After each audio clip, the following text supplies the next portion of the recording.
बुरे वक्त में जब सर्वत्र अंधेरा दिखाई दे, कहीं से भी कोई आशा की किरण दिखाई ना दे, तो व्यक्ति की हेल्प एकमात्र चीज़ करती है, वह है प्रार्थना। मात्र प्रार्थना और धैर्य ही व्यक्ति की मदद कर सकता है। इसी से रिलेटेड एक कहानी है। एक बार एक राज्यसभा में एक राजा का मुकुट गिर गया। यह देखकर एक व्यक्ति जो कि सभा में मौजूद था खूब हंसने लगा। राजा को ये अपनी तौहीन लगी। तब राजा ने उस व्यक्ति को मौत की सज़ा सुना दी और कारागार में डाल दिया। उसकी मौत के दिन पास आ रहा था, पर फिर भी वह मुस्कुरा रहा था।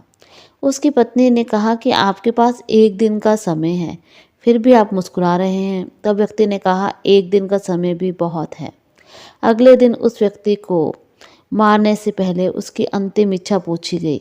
उस व्यक्ति ने कहा, मैं एक उड़ने वाला घोड़ा बना रहा हूँ, अर्थात एक घोड़े को उड़ने की कला सिखा रहा हूँ, जिससे 1 वर्ष के भीतर उड़ने वाला घोड़ा बनाकर राजा को भेंट करना चाहता था, पर अफसोस वह कला मेरे साथ ही चली जाएगी।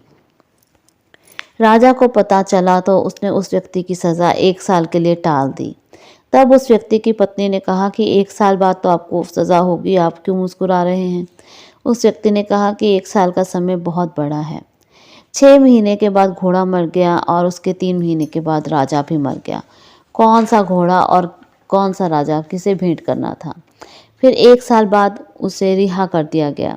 इस कहानी से हमें पता चलता है कि धैर्य से और प्रार्थना से, कई बार समस्याओं को समय देने से खुद ब खुद समस्याओं का हल निकल जाता है।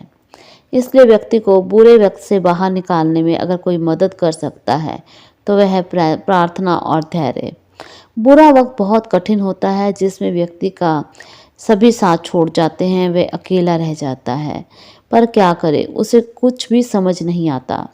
कहीं कोई उम्मीद नहीं दिखाई देती, सर्वत्र अंधेरा दिखाई देता है। ऐसा काला बादल छा जाता है जो आसपास की रोशनी को ढक लेता है। पर बुरा वक्त गुजर जाने पर सर्वत्र रोशनी फैल जाती है। तब उसके संघर्ष उसे फ़ायदा पहुंचाते हैं। याद रखें, जिसने जितना कष्ट सहा है उतना चैन भी पाया है। ईश्वर जो सबके माता पिता हैं, उन्हें सबकी फिक्र है। मुश्किलें चाहे जितनी भी बड़ी हो, उनका हल सही वक्त पर मिनटों में ही निकल जाता है। पर मुंह से बात निकालने की देर होती है और सॉल्यूशन निकल जाता है, क्योंकि बात सही व्यक्ति तक पहुंच जाती है। इसलिए कुंभ राशि को अपने कष्ट और प्रॉब्लम्स को किसी के साथ शेयर ज़रूर करनी चाहिए और हिम्मत और धैर्य बनाए रखें। गरीबों की और ज़रूरतमंदों की सहायता करें। ईश्वर से हमेशा प्रार्थना करें। आशा करती हूँ ये जानकारी आपको अच्छी लगी होगी। अगर आपको ये जानकारी अच्छी लगी हो तो चैनल को सब्सक्राइब ज़रूर करें और कमेंट में ओम नमः शिवाय ज़रूर लिखें। धन्यवाद।